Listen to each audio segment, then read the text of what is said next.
no Vozes do Underground a gente está com um convidado bastante especial, Edulane, é o baterista do Nervo Chaos, e também mais conhecido também pela Tumba, né? É um dos produtores mais importantes da cena atual do Underground.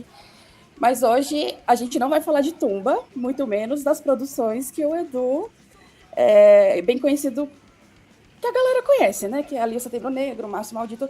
Hoje a gente vai fazer um programa especial de 30 anos de Nervo Chaos, Muito legal. né? E aí, esse bate-papo é mais para a gente ter uma ideia de como que é a caminhada da banda desde os anos 90 até hoje em dia. E ninguém melhor do que a pessoa que está desde os anos 90 tocando na banda para falar sobre, né? Edu, muito obrigada por estar aqui no Vozes com a gente. Saudações, tudo bem com você? Tudo bem, muito obrigado por me receber aqui no Voz do Underground. É um prazer estar batendo um papo com vocês. Muito obrigada. Bom, dando início à nossa entrevista, e com minha colinha aqui do lado, a primeira pergunta é a seguinte: quando a gente olha para a cena extrema brasileira, mesmo com tantos gêneros fortes quanto o black, trash, né? E até é importante frisar que em algumas das suas entrevistas você mencionou que a Nervo Chaos, ela anda entre esses gêneros, né? Essas Não é vertentes só todas, isso, né? Então, assim, mas é perceptível que o death metal ele meio que conquistou um público aqui no Brasil. Eu percebo até na convivência, né? Quando você conversa com as pessoas, é sempre mais voltado para o death metal. Então, a pergunta é: você tem alguma teoria de como o death metal conseguiu conquistar essa galera e ganhar tanta essa força, assim, até diante das outras vertentes que a gente, né, tem mais convivência, assim, na cena? Então, analisando assim, se a gente olhar para trás, no começo, vamos dizer, no início assim do boom do Brasil, da cena, eu estou dizendo isso aí lá por 85, vamos dizer, quando acabou a ditadura militar e começou a nossa democracia, vamos dizer, janeiro de 85. Eu acho que eu entendo que veio o Rock in Rio, que deu um grande boom assim no metal em geral, sabe? Era não que não existia aqui, mas era tudo muito difícil, né? Então eu acho que o Rock in Rio foi um dos responsáveis por essa polarização do heavy metal em geral, porque a gente teve aqui bandas na sua época de ouro, né, no seu auge, como Iron Maiden, como AC/DC, Ozzy Osbourne, Whitesnake, Scorpions e por aí vai. Então eu acho que isso acabou direcionando o Brasil para um lado bem metal. E se a gente analisar aquele movimento, especialmente de Belo Horizonte, com aquelas bandas da Cogumelo, se você analisar dois nomes que são, não desmerecendo nenhuma das outras bandas, mas dois nomes com bastante força, que é o Sepultura de um lado e o Sarcófago do outro lado, você consegue perceber que ambas as bandas meio que começaram calcadas no death metal, né? E o Sarcófago até na veia black metal, até um pouco mais, sabe? Numa época que não era comum ter esses rótulos todos que a gente tem hoje, sabe? Era tudo meio que chamado de metal. Então eu acho que essa primeira semente, esse primeiro pontapé do death metal, vamos dizer assim, é um pouco responsável por isso, sabe? Assim, no Brasil, eu vejo que a primeira banda extrema sul-americana que a gente considera seria o Vulcano, que também tem essa veia meio death, meio black, apesar de que na época não se usava esses termos ainda, né? Se você analisar o primeiro lançamento do Sepultura, o Split, e consequentemente o primeiro disco deles, eles se auto-intitulavam já Death Metal, tinha uma vertente meio do black, com uma certa maquiagem, umas certas coisas. Depois veio o Sarcófago, com o Sarcófago Inri, que é vamos dizer, um dos pilares do black metal. Então eu acho que o Brasil sempre teve essa veia mais extrema, antes até talvez do modismo do heavy metal ou do próprio boom do thrash metal, que depois até o próprio Sepultura acabou indo para um caminho mais para o thrash e até depois para um thrash mais moderno. Eu acho que o brasileiro acabou pegando um gosto por essa coisa mais extrema. E se a gente andar um pouquinho mais para frente, no final dos anos 80, começo dos anos 90, a gente teve todo aquele movimento no Rio Grande do Sul também, bem calcado no death metal, né? Com Crisium, com Rebellion, com todas essas bandas do death metal. Então, talvez por isso o death metal tenha, vamos dizer, um lugar especial para a galera aqui no Brasil, sabe? E como eu falei, não desmerecendo os outros estilos, o thrash, porque eu acho que o thrash, se você for ver comercialmente, ele é muito maior do que o death metal em si. O próprio heavy metal tradicional também, sabe? E depois a gente teve bandas como Angra e por aí que despontaram e acabaram levando essas outras vertentes do metal. Eu prefiro considerar tudo como uma coisa só, como metal, como era antigamente. Mas respondendo a tua pergunta, eu acho que essa popularização do death metal é um pouco consequência dessas coisas que eu comentei, assim, dessas bandas e desse movimento que começou bem cedo aqui no Brasil. Uau, isso foi uma aula para mim, Imagina. inclusive. É, Foi muito legal você ter trazido também sobre o Rock in Rio pós-ditadura, porque assim, muito se fala da cena dos anos 90 ali, que foi quando começou a música extrema, mas assim, na nossa visão de underground, né? Mas quando você leva na visão geral das coisas, até os próprios movimentos ali, da época da ditadura mesmo, né? Sim, Tropicália, que o sim. pessoal já tinha ali uma movimentação contra governo, sei lá como que eu posso nomear melhor Uhum. isso. Já é uma pontinha ali de rebelião, já tem aquele pessoal ali, né? Mesmo antes do Rock in Rio, se você voltar olhando pro metal, eu digo, o Vulcano já estava aí fazendo os seus lançamentos, fazendo toda a movimentação. Então não é que não existia, mas era É, muito reprimido, era muito difícil, sabe? E acho que de 85 para frente foi meio que um marco, foi meio quando o país abriu e o Rock in Rio, sabe, acho que foi um dos responsáveis por transformar o Brasil num berço de metal, sabe? Porque tiveram várias outras bandas de vários outros estilos, mas ficou claro e nítido para todo mundo que o metal tinha um lugar especial e que o Brasil realmente estava preparado e se tornou um berço que é hoje, um grande berço de talento de metal que não deve nada para ninguém. Eu não estou nem sim. generalizando uma vertente dentro disso, sabe? Eu digo metal em geral, sabe? A gente saiu atrasado enquanto os Estados Unidos, a Europa, a Inglaterra já estavam aí nos anos 70 nesse movimento, a gente infelizmente estava vivendo uma ditadura militar que não permitia a gente fazer muita coisa e muito menos ter acesso, né? Era muito difícil a comunicação, era muito difícil você ter acesso a revistas, a fanzines, a discos mesmo, né? Então acho que de 85 para frente a coisa começou a andar e isso meio que refletiu em tudo, né? Então a gente saiu um pouco atrasado, vamos dizer, comparado com o restante do mundo. Mas hoje em dia a Sim. gente já não deve mais nada para ninguém. Se você for ver, a gente já tá pau a pau com todo mundo, sabe? Não, sim, com certeza. Nesse quesito, eu acho que o Brasil, ele. Assim, aqui minha visão ela é bem limitada em relação aos outros países latino-americanos, mas eu acho que o Brasil ele está bem no patamar até melhor, se pá, Sim. não sei. Né? Mas enfim, já que a gente está falando de uma época que não se tinha muita comunicação, e aí, como é que foi esse começo da Nervo Chaos ali naquela época que para divulgar era como que vocês faziam na verdade, né? Porque internet já tinha discada, né? Mas eu não acho que o acesso era tão quanto os meios de divulgações de hoje em dia.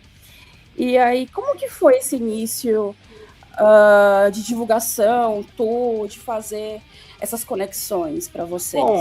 lá atrás, o Nervocaus é de setembro de 96, né? Então, de fato, era uma época que aqui no Brasil a internet praticamente era inexistente. Eu me lembro que a internet começou meados de 2000, acho que 2001, 2002, começou a se popularizar um pouco mais, mas no início do Nervocaus a gente fazia como todo mundo fazia, é o que a gente sabia, né? Então a gente se comunicava por carta, escrevíamos cartas, buscávamos fanzines, porque tinham poucos veículos, tinham algumas revistas que começaram como fanzines e depois se transformaram em revistas.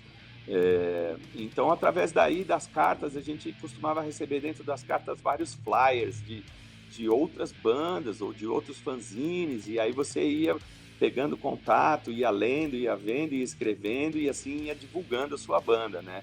Era tudo muito precário, o acesso à informação era muito difícil, o acesso aos materiais era difícil e era caro, o acesso aos equipamentos era praticamente impossível, então existia todo o movimento, existia uma vontade, tinha essa chama dentro da gente de querer, sabe, pro, sei lá, expandir o heavy metal, transformar o heavy metal, viver isso, fazer parte desse movimento.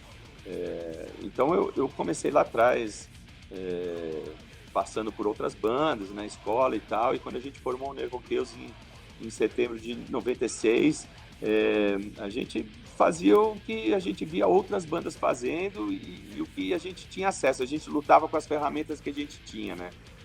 Não existia um circuito formado como é hoje, então os shows aconteciam, eram shows pontuais, esporádicos, uma banda ia para uma cidade, fazia um show no fim de semana e depois voltava, então não tinha uma turnê como a gente vê hoje, com uma série de shows, não eram todas as regiões que eram atingidas, porque o país é de dimensão continental, é muito grande, a locomoção era muito difícil, passagens de avião na época era algo inimaginável, porque era Nossa, muito sim. caro, então tudo era feito através de ônibus, de linha, ou com o seu próprio veículo, alguma coisa. Então as pessoas se viravam do jeito que dava, e aos poucos a gente foi fomentando isso, foi semeando isso, e as coisas foram andando, e você sente a mudança quando chegou a internet. A internet é uma ferramenta maravilhosa, que você consegue falar com as pessoas em tempo real, você consegue ter acesso a informações, a coisa, a como se faz. Então tem toda essa troca de informações, de ideias que fez a coisa andar muito mais rápido do que andava antigamente. Antigamente era muito mais... as coisas eram num ritmo diferente, eram mais lento para acontecer e a dificuldade era enorme, porque tinha muito desconhecimento, ou falta de conhecimento, né? Não diria nem ignorância, porque a gente não tinha oportunidade de ter, sabe? Às vezes tinha um conhecido, um amigo que teve a chance de ir para o exterior e trazia uma revista, e essa revista passava na mão de todo mundo, eu comprava discos, e aí a gente gravava as fitinhas, cassete, fazia troca de fita cassete, então era um negócio bem caseiro, bem romântico, bem idealista, sabe? Calcado, acho que foi o início de tudo, sabe? Tinham poucas bandas, não tinham muitas bandas comparado com hoje em dia, que eu sinto que tem muito mais bandas do que tinham antigamente. Tinham muitos fãs, né? Da música pesada, da música extrema, sabe? E era tudo novidade, era tudo muito novo, né? Então, pô, sei lá, quando você conseguia ir para o Nordeste, por exemplo, era um acontecimento. Pô, os caras conseguiram, foi assim com Dorsal Atlântica, foi assim com Sepultura, foi assim com algumas bandas que tiveram a chance de ir para regiões, se você está na região sudeste, tão distantes, que não era algo fácil. Hoje em dia continua não sendo fácil, mas a gente tem algumas facilidades que a gente não tinha naquela época, entende? Então, foi uma época muito bacana que tinha toda aquela magia no ar, você estava aprendendo, conhecendo, tinha muito mistério, né? Tinha muitas coisas que a gente não sabia como que era. Então você imaginava e achava que era daquele jeito e acabava seguindo em frente. Hoje não, hoje a gente tem um diferencial que é essa internet e que dá acesso a gente a informação em tempo real, a gente tem acesso a equipamentos, o Brasil está na rota das turnês, o Brasil tem uma estrutura hoje formada, onde diversas bandas fazem turnês pelo Brasil, chega na região norte, que é uma região sensacional, mas super distante para quem está no sul ou no sudeste, entende? Então tudo isso começou a crescer como uma bola de neve, ela foi indo, crescendo, e a gente foi superando, e e alguns obstáculos, algumas coisas, muitas coisas melhoraram demais se comparado hoje em dia com meados dos anos 90, mas isso não significa que a gente vive um mundo perfeito hoje, né? Lógico que tem muita Sim, coisa ainda a ser feita e algumas coisas até foram esquecidas que foram feitas no passado e que deveriam ser relembradas de como que é, sabe? Às vezes a gente fica tão acostumado que algumas coisas ficam adormecidas e às vezes é bom ser relembrado e voltar pro básico, para suas raízes, entende? Porque eu acho que é um movimento, eu vejo como um movimento mesmo, sabe? Que é composto por todo mundo. Não tem um, não tem um dono ou uma dona ou alguém que. Não, é um movimento de várias pessoas e a gente é que faz isso ficar melhor ou pior, entende? Então só depende da gente mesmo. As críticas sempre são muito bem-vindas, desde que sejam construtivas e não se tenha aquele espírito de porco, de ficar com inveja, aquele cara tá se dando bem, então vamos meter o pau porque o cara tá se dando bem. Não, eu acho que é um movimento como um todo. Sempre vai ter, infelizmente, uma erva daninha aqui e ali, mas isso faz parte de qualquer movimento, de qualquer cena, e depende da gente mesmo fazer disso aqui um lugar melhor para nós, né? com certeza. Bom, e eu acho que a gente está no lugar certo, né? O objetivo do programa, além de falar da cena, é também documentar, né? Então, assim, da minha parte, se eu puder trazer quanto mais história, melhor, porque vai ficar aí, né? Documentado Claro, pelo YouTube, vai ficar pela web rádio, que a gente está pela Dark Rádio também. sim. E é uma forma de também de não é que é para se acomodar com a tecnologia ou com essa facilidade, mas assim, eu acho que para se dar uma continuidade, precisa se respeitar o que já foi feito, né? Eu acho que a internet é sensacional, como eu falei, mas eu acho que algumas pessoas acabam usando de uma maneira errada e acabam se tornando escravas dessa ferramenta, você entende? Então, fazendo um comparativo, antigamente era muito difícil você conseguir um disco, então você tinha que lutar por aquele disco e às vezes você comprava o disco, mas não era bem aquilo que você estava imaginando. Mas mesmo assim você dava uma oportunidade, você ouvia de novo, você tentava entender. É, Hoje em dia eu sinto que tudo acabou ficando tão rápido que acabou se tornando um pouco descartável. As pessoas acabam não dando tanto valor para as coisas. Ela escuta 10 segundos de uma música, não me agradou, tal, esquece, nunca mais vai voltar naquilo, você entende?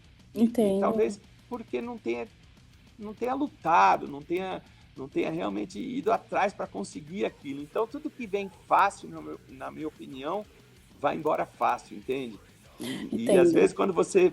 É uma coisa mais de valorização e um pouco mais de profundidade nas coisas. Eu sinto que muitas vezes acaba indo para um lado um pouco superficial demais e um pouco imediatista, sabe? É, o que não é necessariamente bom na minha visão. Eu não sou o dono da verdade, mas essa é só a minha opinião, entende?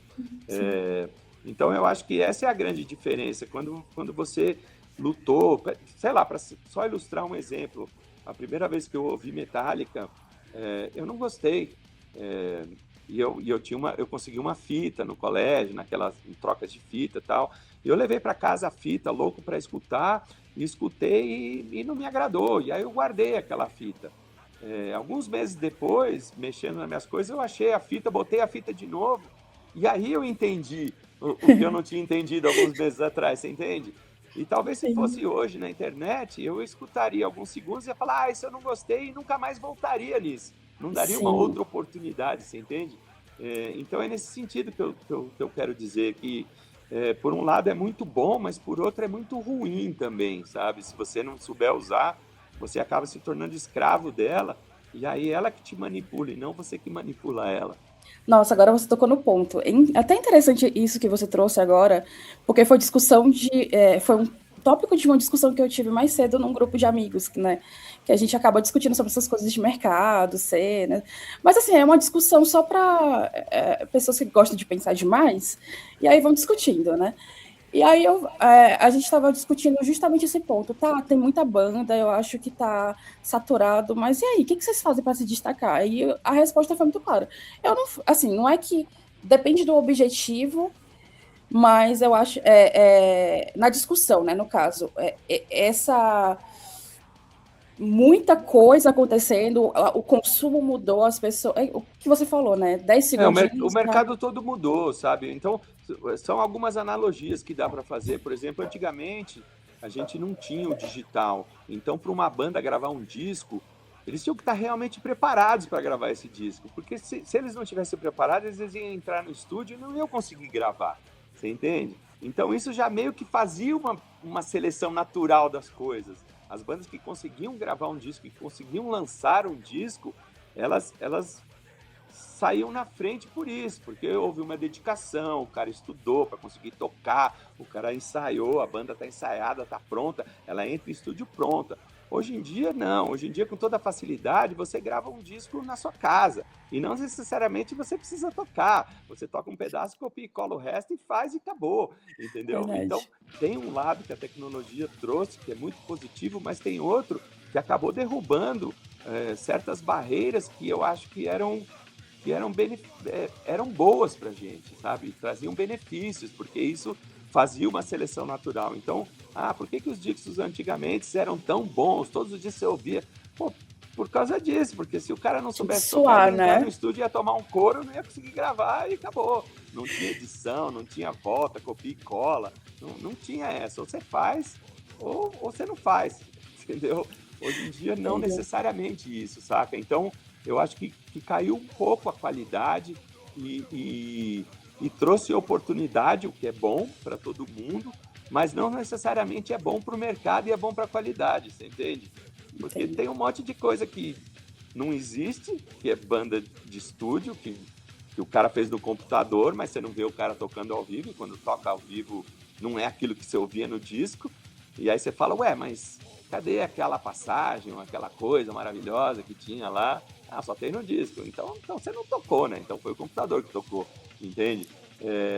E antigamente não tinha muito isso. Ou você faz ou você não faz, saca? E não era todo mundo que estava disposto a querer fazer uma banda e enfrentar todos esses desafios e todos esses perrengues e realmente amar a cena a ponto de querer realmente viver ela e ter uma banda ou ter uma gravadora ou ser produtor de show, entende? Então, eu acho que tinha muito mais público por causa disso, porque tinha muita gente que curte e não estava preocupado em estar no palco ou nem nada disso. Ele estava preocupado em curtir o som que ele gosta, encontrar os amigos dele, fazer o movimento e legal e apoiar quem estava nesse rolê. Hoje em dia, me parece que todo mundo ficou importante, entendeu? E não se tem mais tanto público, talvez por isso que você vê uma diminuição tão grande nos eventos dos públicos, sabe? O público segmentou muito. Depois da pandemia ainda, se você analisar, ficou pior ainda, porque as pessoas se acostumaram a ficar em casa, perceberam que podem fazer muitas coisas de casa, e aí a pessoa não quer nem mais sair de casa para ir num evento, ou para comprar um disco, ou para correr atrás de alguma coisa, você entende? Então, de fato, mudou. Eu não sou saudosista, mas eu percebo as nuances e as mudanças que houveram através das décadas. E para a gente se manter vivo e ativo, a gente precisa acompanhar, senão a gente acaba ficando obsoleto, entende? Sim, Então, eu acho sim. que o melhor dos dois mundos é exatamente isso, é um híbrido. É a gente aproveitar toda essa tecnologia, todas as coisas bacanas que se tem hoje, o acesso à informação, o acesso aos equipamentos, uma cena já estruturada, onde se tem, mas fazer bem feito, fazer com aquele espírito que a gente tinha antigamente, sabe? De fazer um negócio com amor, com carinho, com paixão, sabe? Com dedicação, uma coisa sem querer ser mais do que ninguém, mas ser parte desse movimento, que é uma coisa tão bacana, entende? É verdade, assim, eu percebo que tem muita batalha de ego também, assim, de forma geral, né? Assim, não só de músicos, acho que é uma coisa, mas eu acho que isso é um tópico para uma outra hora, talvez. Sim, sim, com certeza. Eu só dou as nuances da diferença entre Sim, meados dos anos 90 e o que a gente tem hoje em dia com internet e tal. E eu acho que isso reflete em como você faz a sua banda, em como você toca, seja a sua banda ou sua gravadora, ou o seu barzinho de rock, ou a sua produção como produtor, entende? Ou mesmo como fã, né? sim, sim. Sabe? É, é isso, né? Tipo, Na underground verdade, é nós isso, né? todos somos fã. Eu comecei a banda porque eu sou fã sou um headbanger, sou fã de música. Eu me espelhava, ficava no meu quarto, sabe, fazendo air guitar e Ai, que fingindo legal. ser as bandas, porque eu queria ser aquilo, sabe? Eu vivia aquilo. E tem pessoas que só curtiam e depois de um tempo passou e foram para um outro lado e tá tudo certo, não tem problema nenhum, É, entende? sim. Bom, aí dando continuidade, assim, falando um pouquinho do programa, né? O programa é algo recente. A grande parte dos convidados que se passaram por aqui ainda tem uma. Não é preferência, mas assim. É algo novo, é algo do meu nicho também, black metal. Então acaba que os convidados foram indo um pouquinho para o black metal e por sua via pelo universo do One Man Band, né? Que até o meu universo também. Tá, Mas esse não é o tópico da tá, pergunta. Mas as visões que eu trouxe até então é uma visão mais individualista. E agora a gente está conversando com uma banda, e não só uma banda, né? O representante da banda é de uma banda que tem 30 anos de sim, carreira, né? sim. Como que você vê essa diferença? Não é nem questão de diferença, mas o que você pode trazer para a gente entender um pouquinho desse universo, tanto de o caminhar da banda, os 30 anos de estrada, como que funciona isso de... Eu não sei nem se você poderia falar um pouquinho de questão de administração de banda com a gente, mas assim, o que é trabalhar em grupo, né? Ainda mais nesses 30 anos de carreira, lidar com um colega, com, né? Eu acho que eu não posso falar pelos outros e não posso falar pelas outras bandas. Eu entendo que cada um gere e tem a gestão do seu negócio conforme as suas crenças, o que você, o seu objetivo, o que você quer atingir, o que você acredita. Mas falando em Nervoqueus ou falando em Tumba, é, eu eu tô no Nervoqueus desde o início. Eu fundei essa banda, eu lidero essa banda há 30 anos. Então, eu sempre procurei pensar no coletivo e encontrar pessoas que tivessem um pensamento similar ao meu. A gente tem que pensar mais ou menos como uma empresa, como um negócio, você entende? Normalmente os negócios não se fazem sozinhos. Normalmente as empresas, você começa com uma pessoa, com uma ideia, e depois você vai expandindo para duas, três. No caso de banda, sempre foi algo coletivo, ao meu ver. Quando eu comecei a curtir bandas, eu nunca vi um indivíduo por si só, eu sempre olhei no coletivo. Então eu sempre trouxe isso para mim, de uma forma ou de outra, mesmo às vezes sem querer ou sem saber, eu sempre entendi que tinha que ser um coletivo. E lá atrás a gente começava procurando pessoas que pensavam igual a gente, que tinham gostos iguais, frequentavam os mesmos lugares, às vezes uns amigos de escola acabaram formando uma banda junto, como é no caso do Nervo, por exemplo. Eu estudei com o nosso primeiro baixista, com o Thomas. Então a gente vinha da mesma escola, a gente já tinha um contato, a gente já tinha aquele gosto, mas eu sozinho não conseguia fazer nada. Até porque na época eu nem sabia da possibilidade de existir o One Man Band, por exemplo, entende? E Então, ao longo desses 30 anos, eu tive, na estrada mesmo, eu tive contato, vou dizer, com duas bandas de One Man Band que eu vejo ativas, vamos dizer, e ativas no sentido de estar fazendo show, de estar fazendo turnê, porque eu acredito que uma banda tem vários tipos, formatos de banda, mas eu sou sim. do time das bandas estradeiras, vamos dizer, das bandas da estrada. Então eu tive contato, tem uma banda brasileira que a gente já dividiu o palco algumas vezes, que é de One Man Band, que é de uma pessoa só, e é uma banda de brutal death metal, na verdade. E eu tive contato também com outra banda de brutal death metal na Europa, também de uma pessoa só. Mas eu entendo que, voltando para a tua pergunta e olhando para o black metal, muitas dessas bandas começaram como um one man band e depois, com a vontade de se apresentar ao vivo, a pessoa acabou contratando alguns músicos para se fazer. A gente mesmo fez uma turnê recente agora com uma banda norueguesa chamada Mork, que começou como uma one man band Sério? e transformou de uma one man band para uma banda de verdade, mas eu entendo que a pessoa continua levando e resolvendo tudo e fazendo tudo por si só. Como um one man band, ele contrata as pessoas para fazer os seus shows e se apresentar ao vivo. Eu nunca vi o Nervocaus dessa forma, mesmo sendo o único remanescente original na banda. Eu acabei virando um certo guardião do Nervocaus para que a gente fosse fiel à nossa proposta inicial, mantivesse tudo isso que eu acho que precisa manter. Mas eu sempre procurei trabalhar em conjunto, encontrar pessoas que eu pudesse dividir, porque eu acredito que duas, três cabeças pensam melhor do que uma só. Com E a mesma certeza. coisa na tumba. Muitas das coisas acabam nascendo só comigo, os projetos, a curadoria dos festivais e tudo mais, mas quando eu tenho que ir para a ação mesmo, para realizar isso, tirar do papel e transformar em realidade, aí eu acabo contratando e tendo uma equipe que trabalha junto e eu procuro juntar pessoas que tenham o mesmo pensamento, o mesmo ideal que eu, né? Ah, bem Então legal, eu vejo né? dessa forma. Assim, se você for parar para pensar, né, por exemplo, como você falou, a banda é mais ou menos uma empresa, né? Então, uma empresa é uma pessoa só. Tem o CEO, vamos dizer assim, aí tem o Sim, administrativo, né? sim. E Mas é tudo precisa bom. funcionar, é tipo um motor de carro, você entende? O Sim, motor é sim. uma coisa só, mas dentro dele tem N peças. E se uma dessas peças der errado, o motor talvez não funcione tão bem quanto funcionaria, entende? Então É. eu sempre busquei, eu sempre acreditei que uma banda se faz ao vivo e uma banda tem que tocar e ir para a estrada. Então eu sempre pensei no coletivo. Apesar de repente dar o direcionamento e dar as ideias, eu estou sempre com uma equipe, eu não estou sozinho fazendo tudo, né? Sim, sim, o propósito é um só, e aí É, você, né? é. Legal. Pode continuar, desculpa te Não, eu interromper. digo talvez o conceito nasça de uma pessoa.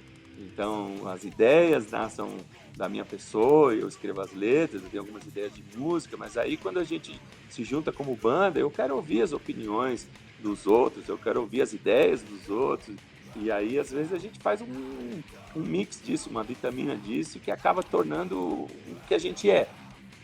Ah, Mas eu não legal. faço muita coisa sozinho, não. Bom, e aí aproveitando isso de mix, essa vitamina, né? A próxima pergunta fala sobre os diferentes tipos de público.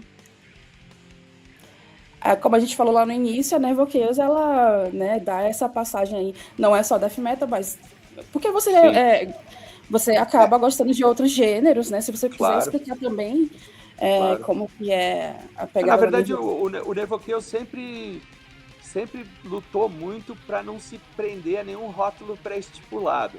E a gente sempre compartilhou, dividiu o palco, dividiu turnês com bandas de diversos estilos. Para nós não importa, assim, sabe? A gente tocou com bandas de heavy metal, com bandas de black, com bandas de death, com bandas de thrash, com grindcore, com hardcore. Para nós não importa, porque não vai mudar o que a gente é, você entende? É, Entende?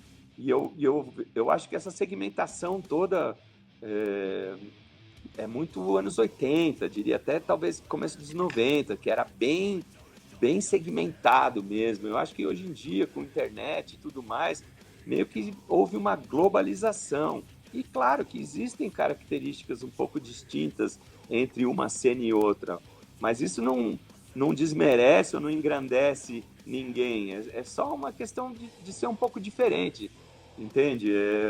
Eu acho que a gente está falando de arte, então eu não procuro limitar, e cada um tem uma forma de se expressar.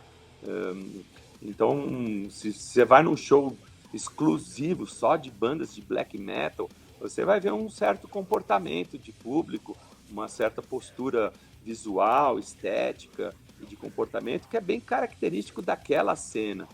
Mas Uhum. aquela cena com certeza foi inspirada em outras cenas, então ela não nasceu daquele jeito.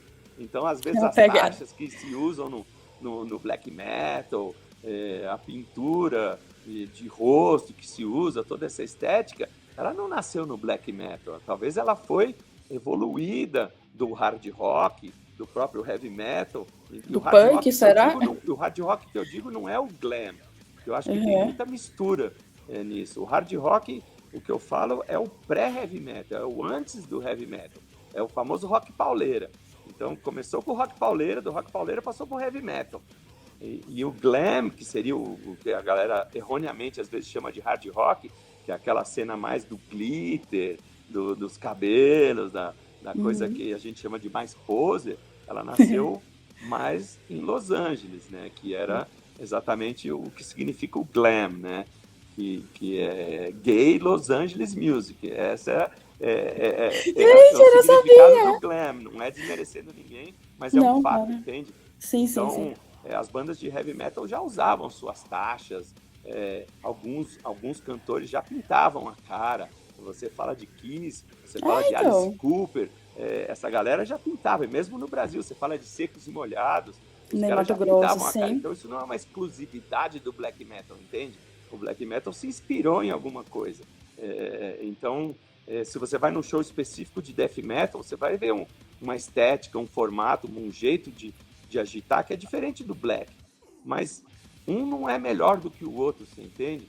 E hoje em dia já não tem mais essa separação. E eu acho que essa separação, inclusive, é ruim, porque só enfraquece o movimento todo. O movimento já não é tão grande. Se você for segmentar em cada um dos subestilos e subrótulos inventados, pô, a gente vai ficar com coisas, com shows pequenos, sem força, com coisas que não são bacanas para ninguém, entende?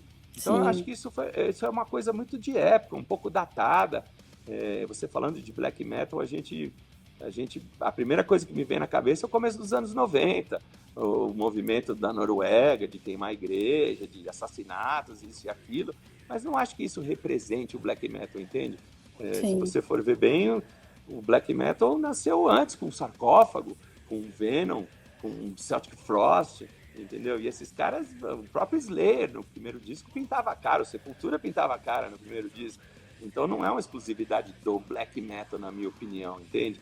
Eu entendo certos radicalismos quando há embasamento e quando há propriedade, mas o sem noção, para mim, não é legal. Então, sim, existem diferenças, mas acho que hoje em dia o bacana é estar todo mundo junto, para a gente dar muito mais força para esse movimento. Por isso que eu prefiro chamar de metal ou de música extrema, entende? Porque eu acho que engloba tudo. Eu acho que se o sobrenome é metal, é a mesma família, você entende? Sim, nossa, perfeita essa resposta.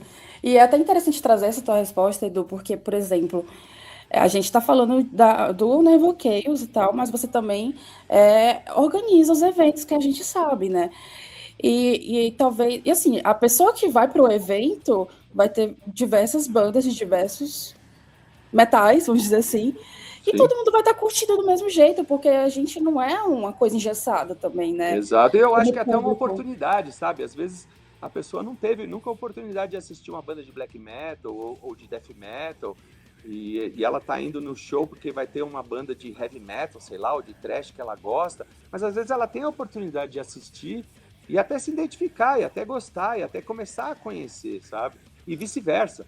Então eu acho que por isso os eventos da Tumba, por exemplo, eu sempre procurei, desde a volta, vamos dizer assim, a Tumba teve um hiato de 5 anos, mas quando eu voltei, eu realmente procurei injetar isso 100%, de vez, 120%, sabe?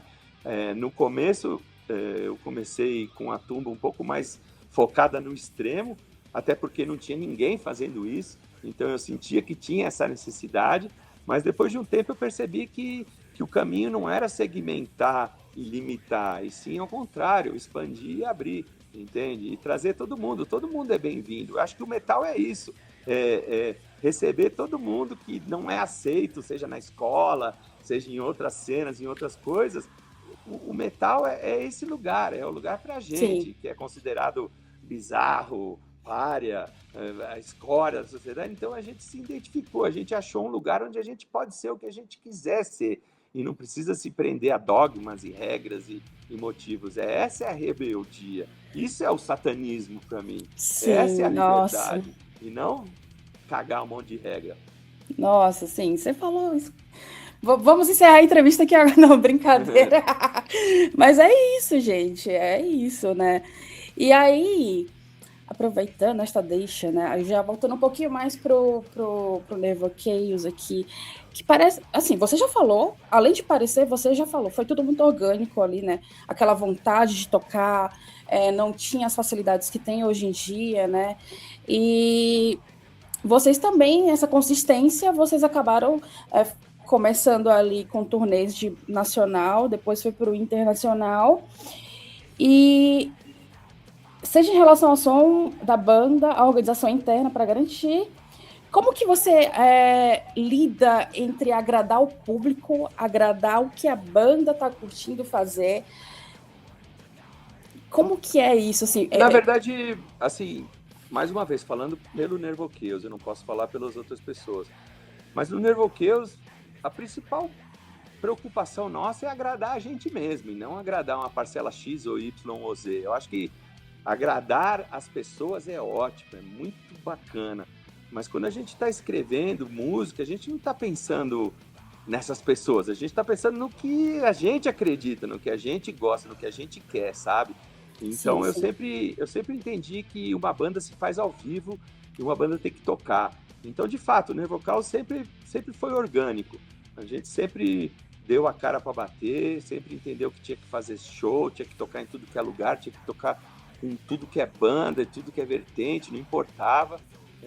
Eu comecei a entender depois de um tempo que era importante ter uma frequência não só de shows, mas uma certa frequência de lançamentos. Então a gente tinha esse desafio de escrever um álbum, tentar superar o nosso lançamento anterior. A gente sempre está olhando para dentro, para nós mesmos, sabe? E acho que, como eu falei, o público gostar, as pessoas gostarem é sensacional, é excelente, a gente fica muito honrado e muito feliz. Mas na concepção disso tudo, a gente não está preocupado em agradar X, Y ou Z. Não importa, a gente está preocupado em agradar a gente mesmo. E o resto é uma consequência, entende? Porque mesmo se ninguém gostasse da música que eu faço, eu ia continuar tocando. Eu não ia deixar de tocar por isso, porque eu amo tocar, você entende? Então, se eu puder tocar na frente de 10 mil pessoas, eu vou achar ótimo. Mas se eu tiver que tocar na frente de 10 pessoas, eu também vou achar ótimo, porque eu amo tocar. Para mim, o que importa é estar no palco e estar tocando, entende? E não, porque eu vou estar me agradando, eu vou estar feliz. E eu estando feliz e eu estando me agradando, eu acho que isso acaba contagiando e acaba fazendo outras pessoas entenderem e gostarem do que você está fazendo, e assim as coisas vão crescendo. Mas o intuito não é agradar A, B ou C. Uhum. Só contextualizando um pouquinho a minha pergunta, que eu acho que eu me coloquei errada, né? Que quando você começa um projeto, né, que eu pelo menos me pego assim, às vezes você começa uma coisa, você tem aquele pensamento limitado e você se limita dentro do seu pequeno pensamento. Mas a gente está falando de 30 anos de carreira de uma banda que já chegou no nível mundial, né? Então, assim, Sim. vocês chegaram a assinar contrato com uma gravadora gringa, se eu não me engano, também, Sim, mas acabou retomando para a Tumba, né? Mas sim. fica muito nítido que não essas prisões, assim, que inclusive fazia parte da pergunta. Tem umas exigências de contrato, de gravadora, o que é, Existem algumas coisas. É assim, cada banda é uma banda, e eu entendo que mesmo dentro de uma mesma gravadora, cada um faz um tipo de contrato, não são todos iguais, entende? Mas eu acho que quando a gente começa a sair, começa a viajar, primeiro você faz shows na tua cidade, no teu bairro, na tua área. Aí depois de um tempo você tem a oportunidade de repente de estar indo para um outro estado, para um outro lugar. E aí você começa a ver uma outra realidade, entende? A ver uma outra cultura, a ver uma outra dificuldade, a ver outras coisas. E aí depois você vai para o exterior e aí você começa a perceber, pô, eu tenho umas coisas tão legais no Brasil que eu tenho, que às vezes você não dá valor porque você está aqui, mas quando você sai você fala, putz, caramba, que legal aquilo que eu tenho que não tem aqui, ou vice-versa, entende? Então eu acho que isso abre muito a mente, sabe? Isso me fez perceber muitas coisas. Eu comecei a perceber muitas coisas, dividindo o palco com outras bandas, estando em outros lugares, outras cidades, vendo outras coisas. Eu começo a perceber que é muito mais do que simplesmente a nossa sala de ensaio e o nosso cantinho ali, sabe? Então, existem algumas coisas, e existem artistas que cedem a concessões, e que seguem, ou que cedem a produtores, ou que cedem a gravadoras, entende? No caso do Nervoqueus, não, a gente sempre procurou o que era melhor para nós. A gente nunca vai fazer nenhuma concessão musical do tipo, para você entrar na gravadora X, você tem que, sei lá, botar um teclado, mudar, fazer um vocal. Não, a gente não vai fazer. A gente é isso aí. Se você gostou, gostou, ótimo. Se você não gostou, também tá tudo certo, entende? Então, o Nervoqueus fez parte já de gravadora sem ser a Tumba, outras gravadoras nacionais, algumas gravadoras internacionais, e hoje a gente é assinado pela Emancipation, que é uma gravadora da Dinamarca. A gente já lançou 2 discos por eles e a gente tem um contrato de 3 discos. Então, vamos dizer, a nossa obrigação com a nossa gravadora hoje é lançar 3 discos com eles. A gente não tem uma obrigação da gravadora dizer, eu quero a sua capa assim, ou eu quero que você cante fita ou cozido, não. É isso, entendeu? Nosso material é esse, nosso som é esse, você gostou, ótimo, você não gostou, tá tudo certo também, entende? Então, Sim, não sei sim. se eu respondi tua pergunta, mas é mais ou menos isso. Não, respondeu de certa forma, assim, é que a gente acaba viajando nas ideias, mas eu acho que é isso mesmo, assim, de não sair do propósito da banda, né? Porque tem muita banda que acaba se vendendo, foi isso que eu quis dizer nesse tempo Sim, se todo. vendendo ou perdendo a identidade. Acaba cada Isso, disco isso. lança de um estilo e aí você não tem. Eu acho que tem 2 grandes diferenças. Eu acho que tem a banda que procura evoluir, mas se mantendo fiel à sua proposta, porque para o músico é muito mais interessante. Nem todo mundo é um Motorhead, um AC/DC ou um Ramones. Você entende? Que Sim, consegue fazer a mesma coisa durante 40 anos e ainda ser interessante. Então a gente como banda procura evoluir, procura se desafiar, procura, sabe, evoluir mesmo, acho que seria a palavra. E não ficar estagnado e preso nisso. Mas também a gente não quer perder a nossa identidade, né? Eu não quero sim, ser algo que eu não sou, sei lá, eu acho que tiveram algumas bandas que de fato foram por esse caminho e eu entendo que meio que se perderam, foram tentando pegar as ondas, só que quando eles foram para as ondas já tinham rolado, então você já estava sim, atrasado, você entende? Você não tem como pegar essa onda atrasada. entendi. Bom, muito legal, né? E assim, a gente já falou um pouquinho de Tumba, já falamos da carreira do Nerval Chaos e tudo, essas experiências, background, anos 90, mas e o Edu? Aquela pergunta, né? Isso é padrão do programa, né? A gente Tá? acaba direcionando um pouquinho pro pessoal, até para a gente entender quem que é essa pessoa que é tão apaixonada pela cena, como que tudo começou, como que começou o interesse pela música, que acabou moldando para música extrema. Você gostaria de Sim. compartilhar um pouquinho sobre o seu histórico com a música? Claro, eu acho que eu comecei a ouvir rock, vamos dizer assim, aos 10 anos de idade, mais ou menos. Aos 10 anos de idade, então isso foi em 1982. Antes disso, eu diria que foi uma infância. Eu ouvia disquinhos de histórias infantis e Ah, músicas que infantis. fofo! Então eu não estava nesse movimento, nem no rock, muito menos na música pesada. Mas de 82 para frente, eu comecei a me envolver no rock, vamos dizer, na música mais pesada.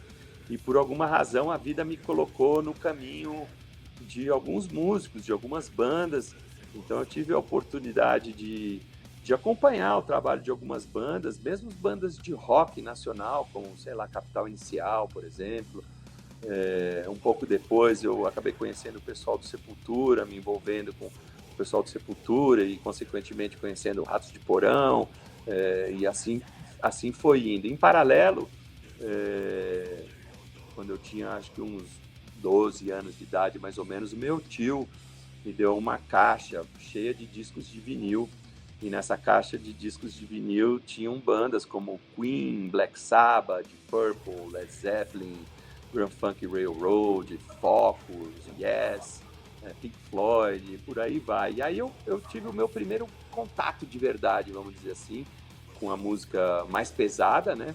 É, já me identifiquei logo de começo, me identifiquei mais com algumas bandas do que outras, mas sempre com aquela fome, com aquela vontade de conhecimento, de aprender, de conhecer, de ir atrás. Então eu fiquei meio que mergulhado nesse universo, preso dentro do meu quarto, ouvindo discos de vinil, lendo letras, acompanhando listas de agradecimento para ouvir, conhecer outras bandas que aquelas bandas curtiam, e aí começar a ir atrás. E eu acho que a grande virada mesmo para mim foi em 1986, em dezembro de 86, quando eu fui no meu primeiro show de metal de verdade, que foi aqui em São Paulo, que foi Vulcano, Exciter e Venom. E depois desse dia, realmente, eu já tinha um apreço, um amor pela música pesada, mas depois desse show, a Não. minha vida mudou por completo, entende? Depois Ah, desse show eu imagino, saí. olha só o peso aí. Desculpa te interromper, mas vendo, Vulcano, é que você queria. É, Acabou. eu tinha 14 anos e quando eu saí desse show, eu saí exatamente sabendo o que eu queria fazer pro resto da minha vida, que era fazer parte de uma banda e estar envolvido na música e na música pesada. E a partir daí eu comecei a mergulhar muito mais na música pesada. Aí eu comecei a, a trocar cassetes na escola, sabe, acompanhando o Sepultura, acompanhando outras bandas. Eu comecei a conhecer outras bandas, comecei a conhecer como é que era a vida de uma banda, os ensaios, composição, porque era tudo muito novo. Para mim era tudo novidade. Eu era um moleque, um adolescente que não sabia de nada. Mas eu tinha vontade, eu tinha curiosidade, eu tinha fome de conhecimento. E essa chama sempre queimou alto dentro de mim. E a suposta fase que muitas pessoas falavam, não, isso é uma fase, isso vai passar e tal, nunca passou. Eu continuo sendo esse moleque de 14, 15 anos, com vontade, cheio de tesão pelo metal, querendo ir atrás, querendo conhecer. E isso para mim não é uma fase, isso para mim é o meu estilo de vida, entende? Então eu vivo isso, eu respiro isso desde, sei lá, 10 anos de idade. Hoje eu tô com 53, então são 43 anos imerso nesse universo que tanto me encanta ainda até hoje, sabe? E é isso que me move, é isso que me mantém, é isso que eu gosto, esse é meu amor, é minha paixão. Eu não tenho nenhuma outra explicação, nem eu sei bem porquê, mas a vida me colocou essas coisas dessa forma e eu absorvi e mergulhei e estou aqui hoje. Continuo escrevendo a história, a minha história, pelo menos. E passando a história, né? Porque pelo que eu andei pesquisando, seu filho toca na banda também, né? Meu filho não toca na banda, mas meu filho Não está é o sempre baixista? acompanhando. Não, meu filho toca guitarra, na verdade. Ai, nossa, desculpa, eu vou contar essa parte então. Não, ele está acompanhando. Hoje ele tem 18 anos, mas ele toca guitarra. E quem sabe um dia ele toque na banda, né? Mas hoje em dia não, ele é só um fã de música pesada. Ah, mas tá passando do mesmo jeito, ó. Do pai que toca na banda que já alimentou o filho aí que tá no música extrema também, quem sabe, né? Exato. E como que você enxerga essa sua vivência pessoal dentro do underground, né? Tipo assim, você acha que tem um senso de responsabilidade aí, tem um legado, um propósito? A gente já sabe que você começou na vontade, mas e não foi só uma fase, e é tão tal que tá nesses anos aí. Mas você acredita em propósito? Você acha que foi consistência? Como que você Ah, vê? eu acho assim, eu diria que só existe um Edu. Não existe um Edu do underground, não existe um Edu da vida pessoal e etc, entende? Então, eu vivo e respiro isso. Esse é o meu estilo de vida. Então, consequentemente, isso reflete no Nervocaus e em qualquer outro projeto meu. E o legado é uma consequência de um trabalho bem feito, feito com sinceridade, com amor pelo que se faz. Muito bom. Eu acho que muito, além de mim aqui, eu acho que muito dos ouvintes que vão estar acompanhando esse programa vão se identificar com a tua história, Edu. E última pergunta, só para a gente fechar, Claro. né? As temáticas do Nervo Chaos ainda que eu falo assim, é um assunto que se torna maçante, mas uma vírgula aí. Porque o uso da temática, muitas vezes, é superficial. Mas a pergunta é: você acha que, ou você acredita, que falar de anticristianismo, satanismo é ainda pertinente? Você acha que ainda é necessário? O que você acha, assim? Por que é tão necessário ainda falar do anticristianismo como temática de banda? Mais uma vez, eu não posso falar por outras bandas, eu posso falar pelo Nervoqueus, mas no caso do Nervoqueus eu acredito que seja tudo isso junto. Eu acredito que seja necessário, sim, eu acredito que é uma combinação de tudo isso, entende? Então, por isso que a gente segue trilhando esse caminho. Ah, legal. Bom, Edu, eu queria te agradecer demais por essa noite aqui que a gente está gravando esse programa, pelo teu tempo cedido com o Vozes do Underground, o pessoal da Dark Rádio. E você tem algum recado para deixar para quem está ouvindo agora o programa? Sim, primeiro agradecer por me receber aqui, por a gente estar batendo esse papo e dizer para todo mundo que faça o que você acredita, não importa o que os outros digam. Siga em frente e a gente se vê na estrada. For passion, not fashion. Nice. Valeu. Tá bom? Concluir gravação. Fashion, no fashion, no